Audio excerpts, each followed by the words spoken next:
Let's talk about Ninja Steel, period. Still, again, I haven't seen the Christmas one, but this can't wait. Let's get started, shall we? So, Ninja Steel, oh my gosh, as a season. Ninja Steel was completely what the fuck moment there. It's like, my gosh.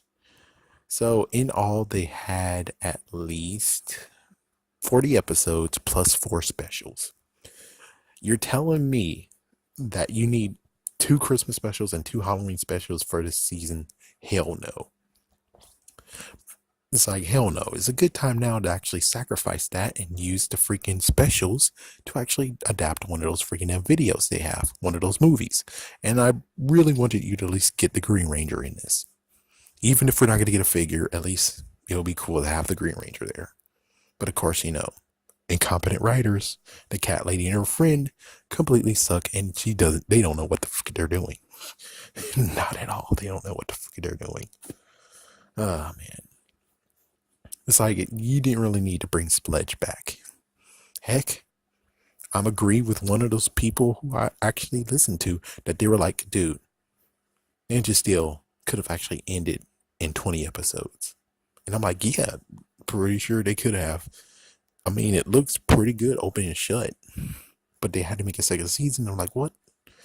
You have to revive everything for the second season to happen. Heck, even the Christmas special.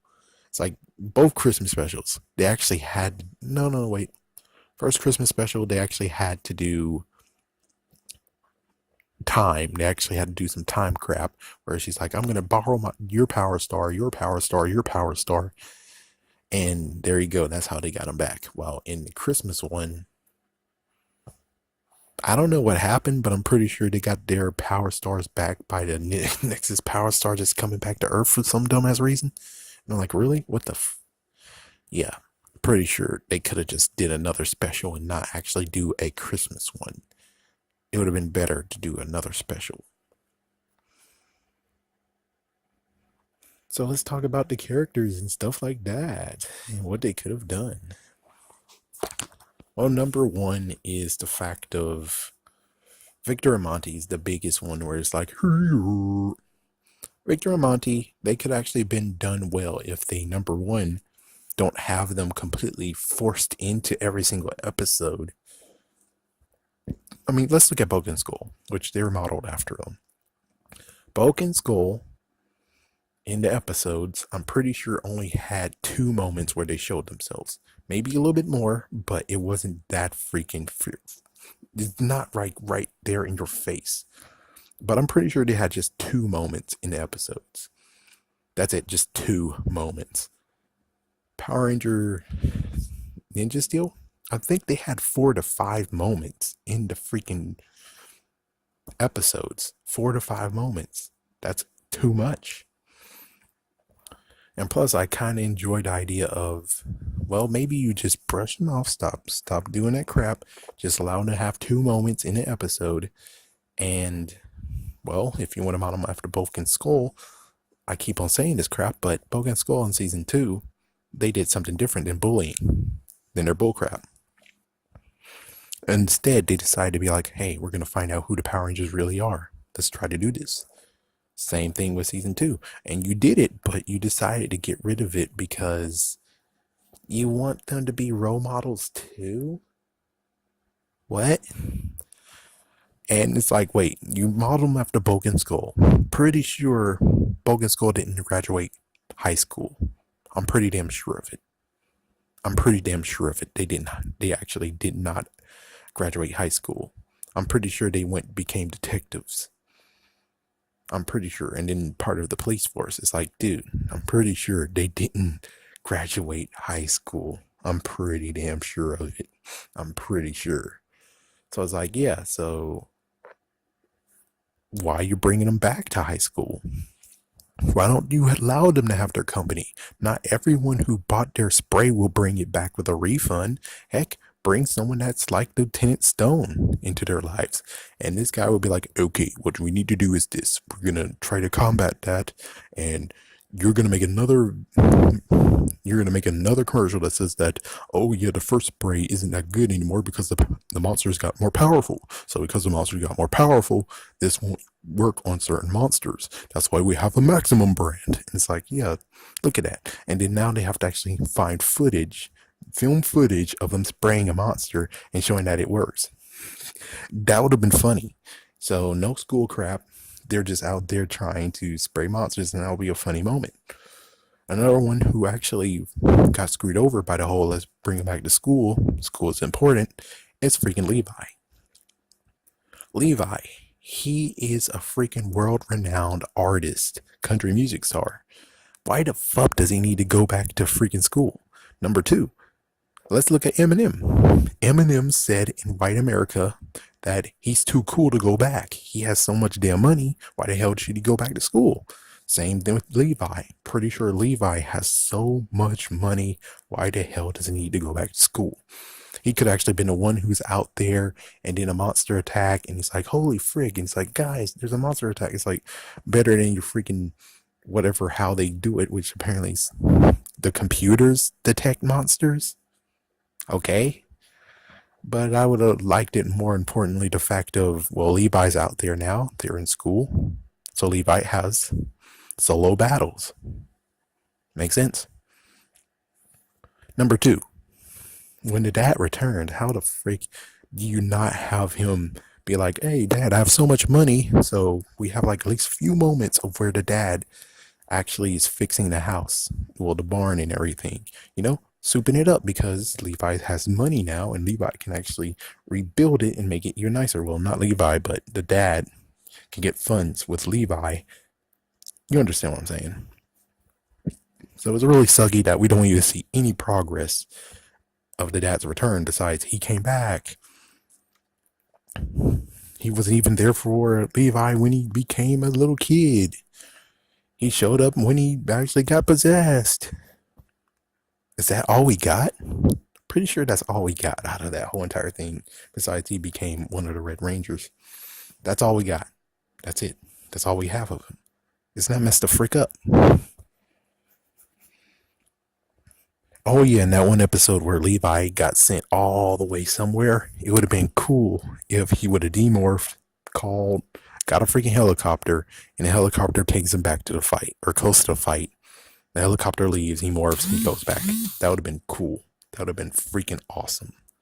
That would have been awesome. But they couldn't do it because most likely budgeting. You guys suck. It's like, if you want a millionaire in your freaking damn show, you gotta, well, not millionaire, but he's a freaking rock star or country music star that's well known. That means that you need to compensate for that crap. Like, what the frick? You need to compensate for that crap. I think that's about all that's need to be said about Levi. Besides the whole Aiden robot. It's like the Aiden robot doesn't look any similar whatsoever to the dad or to Brody. So whoever casted him, you're an idiot. Let's go to Calvin. So Calvin, apparently, I'm just going to say the fact of where he couldn't keep his dream job, even not at part-time. Pretty sure there's freaking teenagers who work part-time jobs every single motherfucking day. And I'm pretty sure if you get the whole, oh yeah, but they should stick to school. You know that there's going to be lots of malls that don't have freaking workers. Grocery stores that don't have workers. Walmart. McDonald's. Burger King. The list goes on and on where it's like, dude, whoever wrote that freaking lesson should shut the fuck up and say that there is a part-time job. It's like, yeah, you need to shut the fuck up because what the frick, man? What the frick? What the frick? Yeah, I'm not going to get started with Haley. Not going to get started with her. But we do have to talk about the whole issues with Monty and Sarah. Because apparently they're supposed to be very smart, but yet there's times of where it fluctuates. And kind of like what some people who say when it comes to comic books, they're only smart when you need them to be smart. It's like Sarah proves to be smart, but yet, what the frick? Monty proves to be smart because he had that hero recycle robot. The magnet, yeah, the electromagnet. So it's like he has so many things that he created. Oh yeah, also a hoverboard too. But it's not sure that because if there's a hoverboard road record, then how the frick? Because Sarah said she made it on her own. Monty made his too. How the frick is there a world record thing if, you know, it's kind of like before the Rubik's Cube was ever made, there's someone who actually made it first, and now he's going to try to make it a world record. What the frick? That doesn't make sense. Not to mention the whole training. We don't really see lots of training lots, but of course we can say off screen they do, but still pretty weird though. Also, the fact that Brody actually took on an apprentice is like, what the freak? And the apprentice seems like she's able to do something. I wish she could actually have been a green ninja. She could have. She really could have. She had potential. But yet, nope. Yeah, nope. Of course, the last part that's pretty something is the fact of Victor and Monty being exposed to the Borscht. And again, it would have been pretty cool that you actually just took a page from Black Lightning, Static Shock, also Young Justice Season 2, where it's like the Borscht did something to the humans to give them powers, depending on what they react to. Monty had a gastro reaction, thus he got gas powers. Apparently for Victor, it depends on what happens. It's like apparently Victor got shocked by a freaking monster and now he has electrical powers. There's no freaking evidence whatsoever that if he actually get electrocuted, he get the powers back, which I'm pretty sure he might. So it's like an interesting part of where it's like, Victor and Monty could actually became not Power Rangers, became heroes themselves. Electrical powers, and Monty, since he actually has the brains, he most likely would do exactly what happened with Black Lightning. He has a suit that actually gives him electrical powers and makes sure that he's able to keep an electrical charge, while Monty, on the other hand, would be just like Pyro from X-Men. Like seriously, they could actually have been heroes. I already made a video on that. Too bad Japan didn't watch it. But still, it's like, holy crap. But the real idea is, after they left the ship, they noticed, and especially they noticed about freaking Victor, how his powers, and they're like, holy frick, so this Borscht we gave him, it must have some kind of additive, and then they start abducting freaking humans out of nowhere, and then they test, and as soon as they get to the point of where they're like, oh, we got the recipe to make them get powers, and we also know how to actually give them powers that actually aren't worthless, like freaking Victor's or Monty's, and then they start abducting, like what they did in the last few episodes. The last 2 episodes, they abduct the humans, they're gonna give them the Borscht, or give them some kind of injection, or some kind of liquid supplement, and then they're like, okay, well, we know how to give them firepower, we know how to give them electricity, we know how to give them water powers. It's like, holy frick, they're gonna make an armada that is full of, in quotations, mutants. And it's like, holy frick, they're not bite-sized mini-wheats, they know how to actually power them up. That's an interesting part of where it's like, especially where it's like the Rangers save them or Victor Monty save them, but some of them actually do have some issues because, well, they do have powers. That would be something interesting to bring up eventually. But more than anything, it's like, why not just take Victor Monty? Because Victor Monty screwed you the frick over, and they screwed you over again the second time. It's like, why in the world did, yeah, the bomb thing it's pretty weird, where it's like, if you stop juggling, they explode. And it's like, well, how did Victor put it in his pocket? It has to be forever in motion, and yet, yeah. Last but not least, has to be talked about is the other red power stars. Pretty sure if you're going to shoot out power stars in season 2, and no, I think they disintegrated. If they disintegrated, then yeah, I'm pretty sure they disintegrated. But even so, it's like, well, even though this disintegrated, I still would have liked you and prefer you guys to actually just be like, okay, well, phew, phew, 2 extra red power stars are sent. And it's like, yep, there you go. Mick got his power star back, and Brody's dad has his power star back. And, well, Mick just used it just in case the monsters come in. And it'll be cool to actually have that last 2 episodes. Mick is like, oh crap, the Rangers. It's like, oh crap, the monsters are now in the freaking high school. What to do? Well, gotta morph. Finally, we see him morph. Would have been cool. Even if the cool part would just be the fact that the shattered ones that turned to dust, that Mick actually has been working. Yeah, I would rather have that, where Mick actually was working on the dust power stars and he somehow revived his. And then as soon as they had that solution from that one episode, he put it in there, and there you go. There's the power star, brand spanking new. Would have been cool. Another thing would have been cool is Lady Odious actually be cool enough to hide as a ranger, the Green Ranger. Or heck, she just decides to get her own evil ranger, which is, and it would be cool to get the one that Brody taught. That would have been cool, where she abducted her. And it's like, well, what's happened here? And that will be the one where they gave her the supplement, gave her the power, and now increased her power to the point of where it's like, holy frick, she's a very powerful foe. I thought she was on our side. It's like, that would be cool, where it's like she shows up out of nowhere, disappears and stuff. You know, kind of like Star Ninja did. But anyways, Ninja Steel. It's a very, very, very bad season. You shouldn't have allowed those two to be there. It's like, as soon as, well, I don't know. I have to look to make sure that the writers that were in Samurai Megaforce and Super Megaforce, if they still had those writers, if it was the cat lady and her friend throughout this whole entire era, then that means that, holy frick, they should have been fired in Super Megaforce. They should have been fired. They said they got Jude Lin back, but oh yeah, and the guy Jonathan, he was cool. He was supposed to be executive producer, but he became part of the writing force, and that's why some of them actually got bad. But still, you should have fired the whole entire writing faculty, writing cast, if that was the first 3 and they're very bad. They should have Jude Lin and 2 new people, which I bet they might have done that. And if so, then hopefully what happened with Ninja Steel shows you that, yeah, even if they had some guidance from Saban's and someone else, pretty damn sure that you could have still made it better.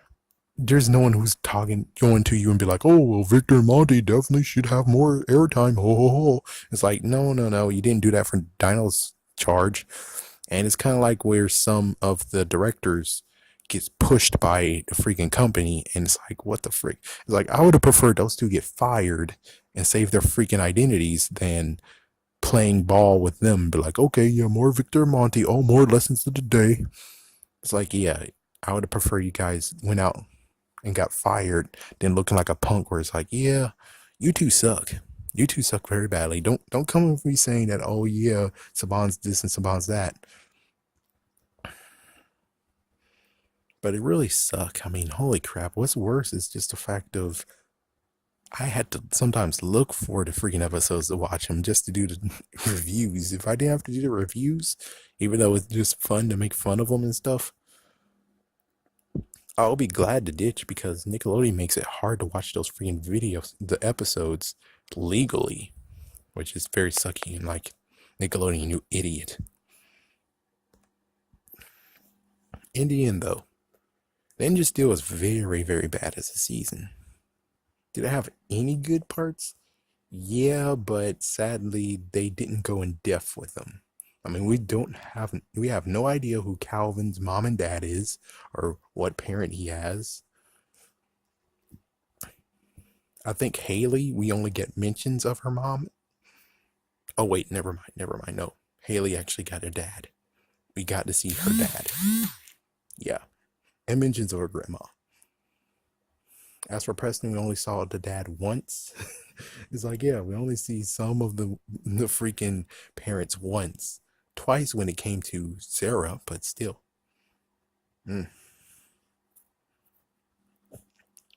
I think what we really have to say is that Ninja Steel was horrible. It was the worst one they ever chose.